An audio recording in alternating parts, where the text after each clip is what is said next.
Moi, je me fais moine s'il n'y a pas de vente, me dit ouais, 26. Oui, oui, oui, je vais pas faire des sourires tous les missions. T'as pas vu mon compte Ah bah non, j'ai pas posté encore. Tu verras tout à l'heure sur Instagram. Je posterai, ça vous fera sourire, ça vous fera plaisir. Voilà. L'avenir est radieux à Monaco. Oui et non. Oui et non. Bah, parce que déjà, Monaco sort de 10, combien 10, 12 très très très belles années avec Monsieur Ribolovlev. Donc déjà, il faut le noter. Franchement, l'ère Falcao, Mbappé, James Rodriguez. Il y a eu plein de Sidibé, de très beaux joueurs, Mendy, enfin, ouais, il y a eu le titre, il y a eu des épopées en Ligue des Champions, voilà, gagné à City, beaucoup de clubs qui l'ont fait, Moutinho, comme le dit Phénoméno, etc. Donc, moi, ce qui m'a fait sourire concernant l'AS Monaco, c'est que, comme souvent, une info balaye une autre, et même quand l'info a déjà été donnée, finalement, on en refait une nouveauté. On en refait une phrase neuve, et on se dit, ah, c'est une nouvelle info, t'as vu ce qui est tombé, ah, ça met à mal la vente de l'Olympique de Marseille, t'as vu, Riolo a confirmé, on va aller sur le compte Monacoscope pour reprendre les propos de Daniel Riolo d'ailleurs. Allons-y, avec plaisir.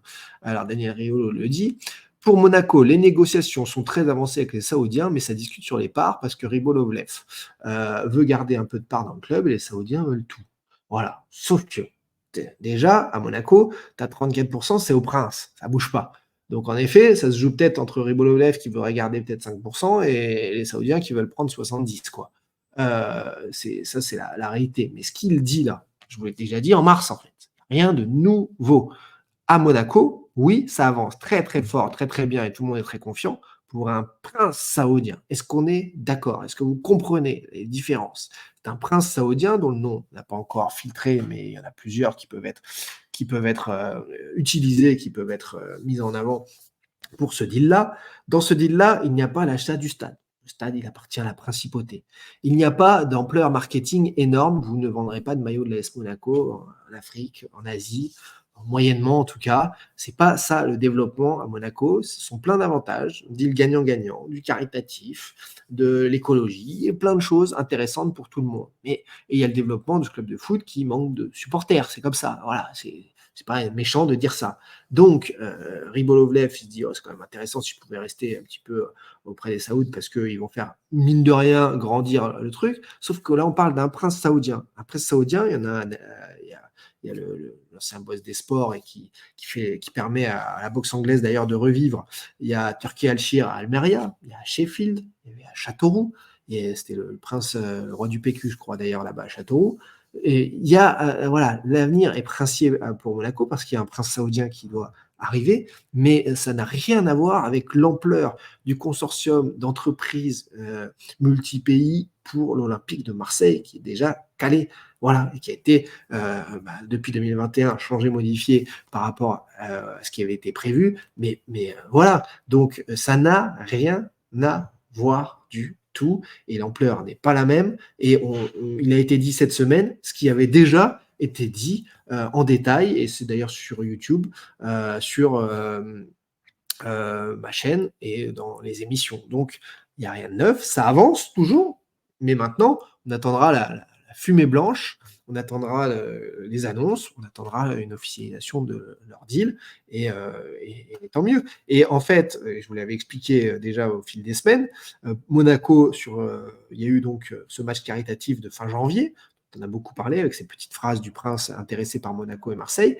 et c'est venu un petit peu de là naturellement, avec la possibilité de vendre de Monaco, une opportunité de marché. C'était pas du tout prévu pour les Saoudiens à la base de viser là-dessus, puisque ça a toujours été l'OM dans le cadre d'un gros consortium, dans le cadre d'investissement aussi sur la ville, le port et l'écologie, l'énergie également pour faire beaucoup de deals parallèles. Mais à Marseille, il y a l'achat du stade qui se fera après l'officialisation de l'achat du club. Donc on est sur complètement autre chose. Mais en effet, on devrait avoir un prince d'un côté, une entité consortium de l'autre, et rien à voir concernant les projets. Voilà pour l'avenir princier de Monaco. Est-ce que j'ai été clair, les enfants?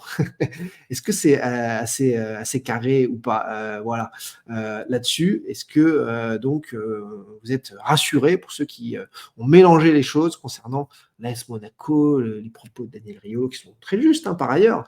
Rien de neuf, mais c'est très juste, hein. Voilà, donc on est assez carré sur cette situation. Passons à d'autres choses qui vous intéressent aussi grandement. Le bilan des NCG, c'est pas une erreur, c'est 2022-2023. On refait le point parce que beaucoup de gens se perdent là-dessus aussi, et c'est très technique, c'est pas du football, ça m'embête un peu, mais on s'en parle. Allez, la DNCG. Le bilan des NCG 2022-2023, les bilans sortent généralement au mois de mai, voilà, avril-mai, comme ça, un an après le bouclage. Après, les bouclages financiers des clubs de foot, c'est au 30 juin. C'est la fin de saison économique qui se fait au 30 juin. Fin de saison sportive, bah là, cette saison, donc ce sera le multiplex le dimanche 19 mai d'ailleurs, ça a été décalé. Dimanche 19 mai, la dernière journée de championnat, le Marseille, je ne sais plus trop les autres matchs.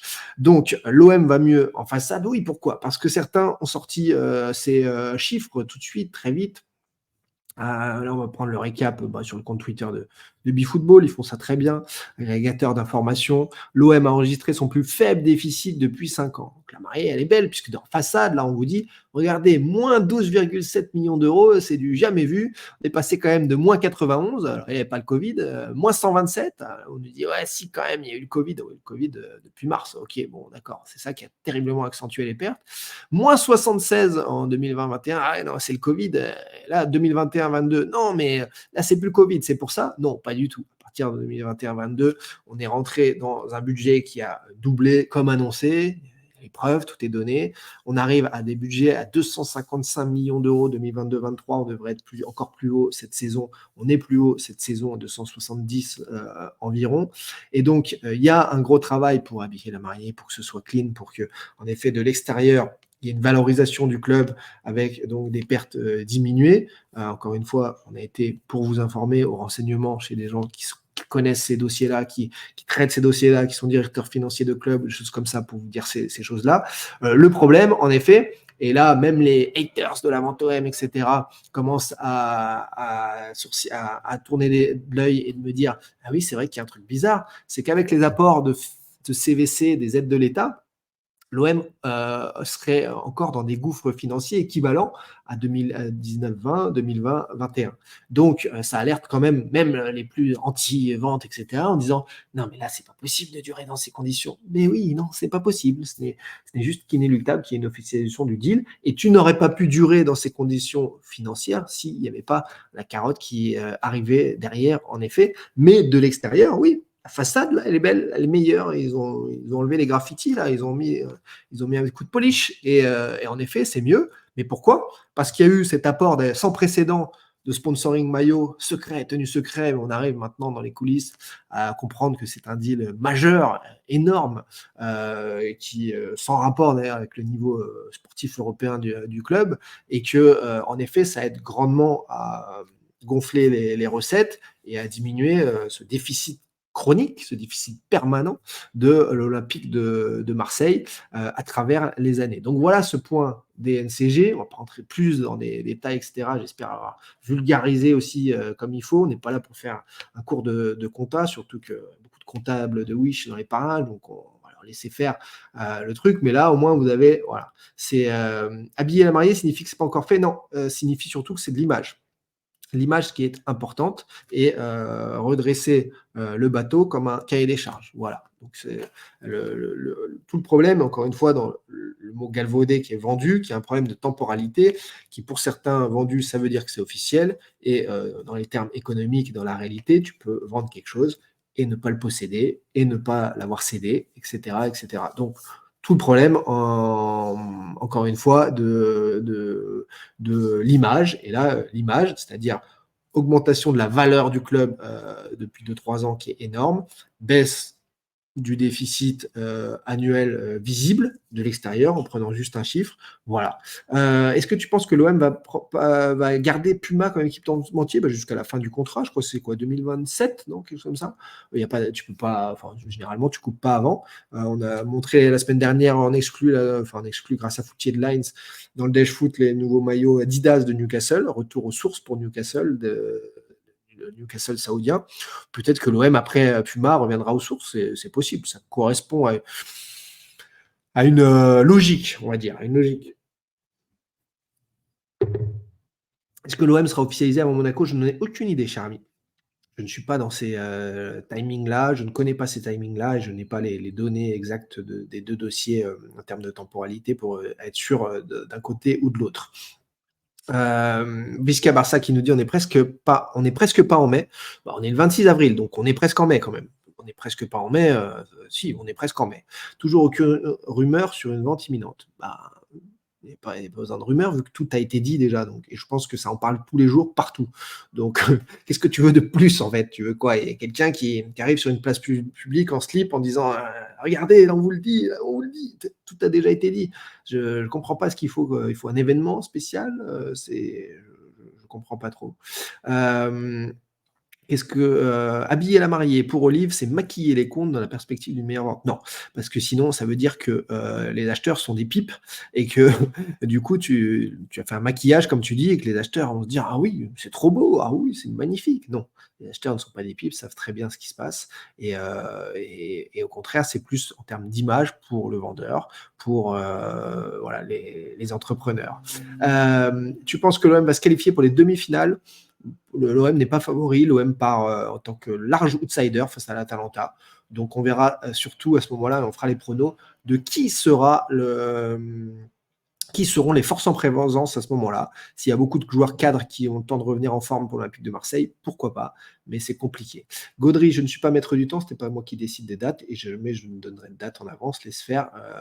J'ai déjà raconté 99% de l'histoire, tu n'es pas obligé d'avoir la fin de l'histoire, tu peux justement bénéficier de ce happy end et de ce feu d'artifice final, tranquillement, sans que ce soit spoilé.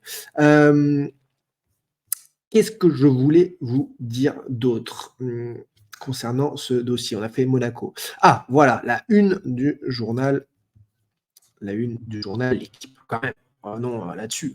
L'OM à fond sur Fonseca, ça fallait s'en parler. On était obligé de revenir là-dessus. Parce que vraiment, ça c'est important. On va enlever Pablo Longoria, on va enlever les chiffres DNCG, on va revenir bien entendu sur ce dossier, l'OM à fond, sur Fonseca. Alors Fonseca, on le rappelle, l'entraîneur de Lille, brillant, Lille 4e, c'est ça, de Ligue 1, en course pour essayer de choper le podium à Brest, Lille qui a perdu malheureusement pour eux 1-0 contre Monaco cette semaine, et l'OM qui, d'après l'équipe, ça fait plusieurs semaines qui nous en parle, serait donc sur Fonseca. Alors, l'histoire, c'est qu'il est en fin de contrat, donc c'est parfait, c'est idéal, ça correspond. Lui qui est passé par la Roma, qui s'est redoré le blason à Lille, il pourrait correspondre au niveau du jeu, de l'intensité, du caractère technique, du caractère mental. Il y a plein de choses qui collent. Le problème de cet article, encore une fois, écran de fumée pour faire patienter les médias, on leur fait fuiter un peu tout et n'importe quoi, c'est que c'est pas pour l'instant ce qui est dit du projet des acheteurs. Donc, on verra ce qu'il en est concernant cette possible arrivée de Fonseca. Le problème, surtout, c'est quand vous fouinez un petit peu dans cet article et que vous allez un petit peu plus loin, et je vais y aller un petit peu plus loin dans mes téléchargements, dans le journal L'Équipe. Quand vous allez plus loin et que vous allez dans les pages concernant cette question du coach de l'Olympique de Marseille, vous avez ce paragraphe qui est assez détonnant, où là, on nous fait carrément la liste du shopping. La liste du shopping, elle est curieuse quand même. Là, je vous l'affiche en gros. On va aller encore en plus gros si vous voulez, comme ça. On nous dit d'autres profils, donc Fonseca plaisent. Alors déjà, Conceição, moi je ne l'ai même pas mis en dessous. parce que Conceição, il a prolongé cette semaine à Porto. Donc, l'OM va acheter Conceição à Porto. Vous y croyez une seconde? On fait un sondage sur Twitch. Vous êtes comment? Là, on est 1550 connectés sur les différentes plateformes, sur Kik aussi. Sondage ou ça se passe comment?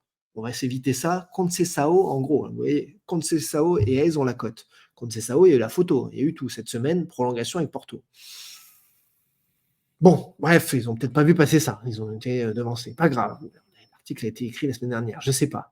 Franck Hayes, toujours pas partie de Lens. Manager, il a laissé un peu les clés de certaines choses au niveau du sportif, mais à voir comment se reboutique Lens, à voir comment il peut être laissé en effet en tant que taulier de Lens, laissé libre ou pas par Joseph Gourlian. Vraie question qui se pose.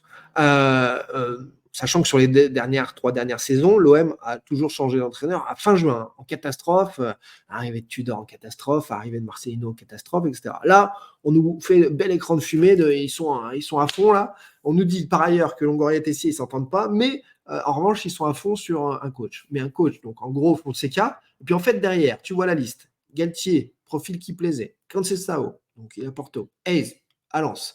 Ensuite, et là, on rentre dans le rigolo. Là, on nous dit d'autres profils comme Thiago Motta, qui semble promis à la Juve. Alors, je vous ai révélé qu'il n'y avait aucune négociation salariale pour l'instant avec la Juve à date, ont aussi été scrutés. Je peux vous le dire, Thiago Motta n'a pas été scruté, ou alors par le 8e cousin par alliance, à qui on a demandé des nouvelles, mais lui, en tout cas, n'est pas au courant de ça, et ça n'existe pas. Thiago Motta aime PSG. Il a été, donc, comme je vous l'ai dit, on refait le point sur lui, appelé par Zlatan en mars pour lui dire « Va pas au PSG, attends-nous, Pioli, c'est pas sûr qu'il reste, ça y est, c'est la fin du cycle. » Donc, il a dit « Attends, va pas à la Juve, le projet sportif, il est moins fort que le nôtre. » Donc, la Juve, bien sûr, je lui ai révélé en exclu en janvier. Ils l'ont tapé dessus, ils l'ont appelé tout le mois de janvier pour lui dire « Mais on vire tout de suite Allegri si tu viens tout de suite en janvier. » Il a dit « Non, moi, je finis la saison à Bologne. » Donc, il n'y a pas de Thiago Motta à l'OM, quand même. C'est écrit noir sur blanc. Bon, bref. Après, c'est le bal du mercato, comme d'habitude. Hein, ça part dans tous les sens. Et puis, à vous de piocher. Donc, certains ont pioché. Bon, Habib Beye aussi. Bah oui, Habib Beye, lundi, mardi, après la montée du Red Star, il a fait un appel du pied en disant l'OM, ça ne se refuse pas. Mais qu'est-ce que vous voulez d'autre qu'Habib Beye, qui a joué à l'OM, dise? C'est-à-dire que vous êtes supporter de l'OM, de Lens, de Tartampion, de l'US Stade Sable. Un journaliste vient vous dire ça vous dirait d'être coach de cette équipe? Bah oui, ça ne se refuse pas. Mais qu'est-ce que tu veux dire d'autre, en fait? Donc derrière, boum, hop, dans la liste. Est-ce qu'il a été contacté ou quoi? Non, je n'en suis pas sûr. À voir en tout cas. Christophe Galtier, alors lui, c'était la hype. Tout le monde me disait, là, ça a duré un petit mois, allez, cœur de l'hiver. Thibaut, arrête de penser à l'entraîneur de l'OM. C'est Galtier, on le sait, ça nous a été dit. Ah bon, d'accord, pas moi en tout cas. Et là, maintenant, on nous dit non, mais Galtier ne fait plus partie de cette liste, ou il n'en fait plus partie, même s'il l'a été. Ah d'accord, ok. Donc, arrêtez de vous prendre la tête sur juste un bazar médiatique de mercato classique. Et je ne suis pas sûr que ce soit un des noms qui a été cité dans cette liste qui arrive à l'OM cet été, puisque certains journalistes maintiennent leurs informations, notamment concernant Zidane, avec toujours plus de sources qui commencent à dire que oui, ça doit aller avec l'officialisation du livre de vente. Donc on verra. Après, vous me demandez mon avis. Fonseca, c'est un super coach. Ce serait intéressant pour l'Olympique de Marseille. Voilà, ça. Mais dans ces listes, il y a des vastes blagues. De Conceição à Motta, on ne peut pas croire à ça, c'est pas possible. Ça n'existe pas. C'est vraiment quelque chose qui est très étonnant. Tout comme Chris qui nous dit qui comme entraîneur, sachant que Zidane a refusé le Bayern. Oui, depuis janvier, on me menace carrément en me disant mais tu vois, il y a même eu c'était vendredi, il y a 15 jours dans une émission, ah Thibaut, ça y est, tous les médias annoncent Zidane au Bayern. Dans l'émission, sans même aller vérifier, j'ai dit mollo, attendez, je ne sais même pas si on va revenir sur ce sujet, mollo. Bon, à l'arrivée, force est de constater que non, Zidane ne parle toujours pas allemand et il n'a pas prévu de parler allemand. Et malgré tout, il y avait l'emballement. Hein. C'était à nouveau, tu vois, ça tombe à l'eau, etc. Attention au brouillard médiatique, téléguidé par beaucoup, les intérêts, je connais bien le système, donc c'était important de revenir là-dessus et de préciser les choses sur cette situation. Enfin, il y a James qui veut monter en direct en visio supporter de l'Olympique de Marseille, on va lui donner Marseillais qui nous dit les noms des entraîneurs pistés ne sont pas ouf pour un club vendu, Thibaut. Alors, tant qu'il n'y a pas d'officialisation de vente, tu n'as pas de repreneur, Marseillais. fait les choses très, très, très clairement et simplement. Ça, c'est la première chose. Ensuite, un média qui relaye des noms d'entraîneurs sortis, comme je l'ai dit pour Mota, Conceição, de nulle part, déjà n'est pas dans l'optique de t'annoncer que le club est vendu. C'est pas leurs infos à eux, ils n'ont pas d'infos, ils n'ont pas enquêté là-dessus, etc. Donc, Marseillais 30, ils te font une liste, eux, cohérente avec le bazar et toutes les choses contradictoires qu'ils ont annoncées. Mais donc, d'où les incohérences dans les noms. Mais sinon, c'est normal, voilà, ça n'a pas de sens pour eux d'aller annoncer Klopp, Zidane, etc., dans les conditions actuelles et avec Franck McCourt, tu comprends. Eux, ils sont dans l'optique, non, qu'il ne se passera rien. Ils n'ont même pas rejoint le train juste avant la gare d'arrivée. On est le 26 avril, il n'y a rien. Donc, tu verras, on verra ce qui se passe. Sans Coupe d'Europe, Fonseca ne viendra pas. Et oui, entre jouer la Ligue des Champions avec Lille, jouer pas de Coupe d'Europe avec Fonseca, à voir, mais de toute façon, c'est pas Fonseca pour l'instant, c'est pas ce qui semble, ce qui doit arriver. Il y a eu Galtier à Paris, Mota pourrait bien entraîner l'OM. Alors la différence, Plouf le chat, et c'est une bonne question. Franchement, c'est en effet, tu as le droit de prendre ces points de comparaison. Ouf, bonne question. Pour autant, on va être très clair là-dessus. Thiago Motta, il est demandé par la Juve. Il est demandé par Mota. Par Mota. Il est demandé par Milan. Il a une cote de fou dans le monde entier. L'Atlético de Madrid aussi s'est posé la question, vu qu'il a joué là-bas, etc. Barcelone, Xavi, on ne savait pas s'il a resté et tout. Finalement, il reste. Truc rocambolesque d'ailleurs. Barcelone avait pensé à lui publiquement. Le PSG le garde aussi sous le coude, mais ils se disent, bon, si on fait finale de Ligue des Champions avec notre coach, là, quand même, on ne peut pas le virer. Franchement, même s'il n'y a pas trop d'occasions de but, même si ça sera peut-être incroyable avec lui l'année prochaine. Bon, bref, ils veulent peut-être continuer avec Luis Enrique, on verra. Donc, Mota, il a des propositions d'immenses clubs historiques partout. Il peut aller un peu où il veut, entre guillemets, tu vois. Galtier, au moment où il est à Nice, qui doit aller à Paris, c'est la chance de sa vie, en fait. Tu n'y penses même pas à autre chose. Donc, ça n'a rien à voir, tu vois, dans les décisions. Et après, tu as l'histoire de personnalité, de façon de faire, d'homme de droit, de sentiments, de plein de choses. Voilà. Après, ça occupe, voilà, c'est chaque personne qui est différente et qui prend ses décisions en avait conscience. Et ça, c'est pas trop le problème. Donc, on verra ensuite ce qu'il en est. Le point Longoria-Tessier, très important. Et je note aussi vos commentaires. Bien entendu. Damien Chance qui nous dit si Zizou signe à l'OM, je monte tout nu en live. Il y a beaucoup de promesses de ce genre, en effet. Et moi, je continue. Alors, deux choses. Beaucoup de sources privées, internes, sérieuses, etc. Bruno Blanza, bien entendu, qui a annoncé l'info en premier, annonce que, voilà, avec l'officialisation du rachat, Zizou a donné son accord, arriverait avec plein de pouvoirs, etc. OK. Face à ça, c'est le travail journalistique de certains, je ne vais pas dire non, je respecte, moi, justement, le travail journalistique des autres. Maintenant, croire Zizou, quand tu vois l'OM actuel, à Marseille, un manager général ou entraîneur, etc., des fois, tu te dis, c'est quand même pas possible, il va pas faire ça. Et en même temps, si, avec un tel projet, avec les pleins pouvoirs, oui. Donc aujourd'hui, moi, je laisse juste faire ceux qui ont eu des infos sur le sujet. Ok, il y a eu des confirmations, moi, j'en ai eu en privé, mais c'est pas mes infos et je donne pas ce type d'infos. Maintenant, je vois que ça choquerait le monde. En termes d'acceptabilité d'image pour le nouveau consortium, ce serait incroyable. Et c'est vrai que ça aurait un sens colossal pour la Ligue 1, pour plein de choses. Tout le monde a oublié les propos de Zidane. Il a dit Juve, Real ou OM, jamais un autre club. Et ça, je l'ai répété et répété des dizaines de fois. Ici, on n'a pas la mémoire courte, 7-13, donc personne n'a oublié ces propos-là, et je l'ai rappelé des dizaines de fois quand notamment il a été annoncé en Angleterre ou au Bayern, à Manchester ou au Bayern pour être très précis. Voilà. Lucho qui nous dit, tu en penserais quoi d'Habib Bey? En plus, il a la classe comme toi en costard. Certains le trouvent très professoral, moi j'aime beaucoup, et je le trouve très compétent, capable de s'entourer de fabuleux adjoints, comme Pierre Sage qui est parti à l'OL, de monter des équipes, après il prend de la place aussi. Là, mais ouais, Zidane manager général, Bey entraîneur, moi je le prends. Mais c'est une simple, tu me poses la question, imagination, là, ce n'est pas une info du tout. Ça, c'est sûr, les amis. Salut Thibaut, on pourrait faire une émission sur les Girondins, comment on fait pour monter sur le live? Eh ben, pour parler des Girondins, on pourra, après les résultats de ce week-end, lundi, si tu veux, faire un sujet sur les Girondins, sur tout ce qui se passe, et tu montes en live. Il suffit de cliquer sur le lien qui est sur Twitch ou kick.com, et tu montes en direct, comme James veut le faire, sur le sujet de l'Olympique de Marseille. Juste le temps de faire le point de la guéguerre entre Longoria et Tessier et ce qui se joue en coulisses.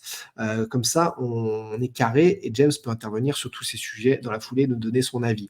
Alors, dans l'équipe aujourd'hui, on nous parle du divorce au sommet. Tessier qui regarde ailleurs, Longoria et Benassia rabibochés. Apparemment, maintenant, ils s'entendent de folie et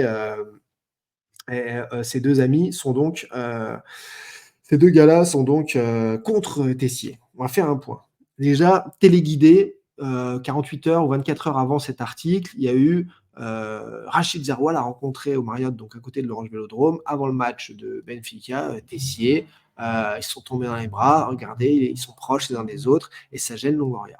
Bon, déjà, Longoria a commis une drôle d'erreur en septembre, octobre, de s'en prendre à ce point au groupe de supporters, sans le nommer, de viser Rachid Zeroual pour on ne sait quoi, puisqu'il n'y a rien en justice, porter plainte contre on ne sait qui, et il s'est pris un peu les pieds dans le tapis de la fin de son ère, de sa fatigue d'avoir le poste de directeur sportif Mercato plus président, et derrière, on l'a vu s'éclipser petit à petit jusqu'à maintenant, au point que Tessier a pris la suite. Pourquoi? Parce que Tessier est un spécialiste de cession d'entreprise, comme on le sait, partout où il est passé, c'était dans ce rôle de transition parfait, et il le fait plutôt bien, jusqu'à prendre maintenant beaucoup d'épaisseur, donc forcément au niveau des égos, au niveau médiatique aussi, les gens essaient de comprendre et ne comprennent pas tout. Du coup, on essaie de les opposer, de créer des discordes, etc. Alors oui, tout le monde vous dit même au club, effectivement, Tessier a pris une ampleur de folie, c'est lui qui gère le club, qui gère cette transition, et voilà, après les opposer, ou encore me dire qu'est-ce qui s'est dit dans cette réunion? Alors, sachez une chose, moi aussi j'ai déjà rencontré Rachid Zeroual au Marriott avant un match. C'est pas un souci, tout le monde peut y venir, tout le monde peut boire un verre à la terrasse, devant la piscine, etc. Donc, que devant tout le monde, il soit fait une embrassade et discuter, mais en fait, arrêtez de voir des histoires ou des réunions partout. Ils ont leur numéro. Ils se connaissent, se côtoient, peuvent s'appeler n'importe quel moment de la journée et de la nuit. Il fait partie des représentants des groupes de supporters, il est en lien direct avec la direction de l'OM. Quand Rachid Zeroual parle, je parle à Dieu, pas au sein, il parle de Tessier qui dirige le club. Et donc, Rachid Zeroual est bien sûr agacé des prises de position de Longoria à son encontre, et ça en a fait un clash sur la saison, on est d'accord, mais sauf que, en fait, arrêtez d'inventer des réunions, des complots, des trucs. S'ils ont besoin de se parler de choses confidentielles, ils s'appellent, ils se voient dans un bureau fermé où personne ne les voit. Là, c'est rien en fait. Oui, Tessier discute, essaye d'avoir la paix dans les tribunes, donc de ne pas qu'il y ait plus de problèmes en attendant ce que vous savez qui arrive, que tout se passe bien, que l'Orange Vélodrome soit toujours ce volcan incroyable, et ça se fait avec les groupes de supporters.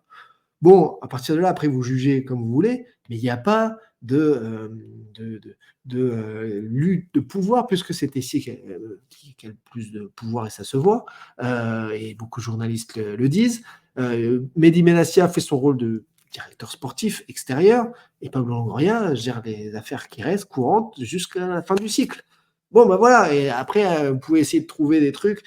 Donc, dans l'article, on nous dit Longoria, depuis ce rendez-vous, c'est que Tessier joue contre lui, que c'est son ennemi, mais arrêtez, c'est encore une fois de la fumée, les grandes fumées, recréer une histoire dans l'histoire, une série dans la série, pour recréer des animosités, ça n'a pas lieu d'être, et voilà, et chacun gère la fin. Il y a un sauf qui peut au niveau de la direction, on a vu qu'Iriondo, il a été remplacé par qui, par quoi, on ne sait pas. Ça veut dire qu'il y a des gens, quand vous partez d'une entreprise et que vous n'êtes pas remplacé au niveau de votre poste, c'est soit que vous serviez à rien, soit qu'il y a vraiment une transition vers une session et des choses qui changent, une réorganisation qui est totale et qui n'arrive pas dans une entreprise pérenne et qui suit son cours. Donc voilà, on arrive aujourd'hui à créer des histoires sur pas grand-chose. Ça, c'est la réalité de ce que je sais, encore une fois, des pseudo-réunions. James, supporter de l'OM, qui veut nous donner son avis, comme tout le monde, 100% interaction. Are you ready?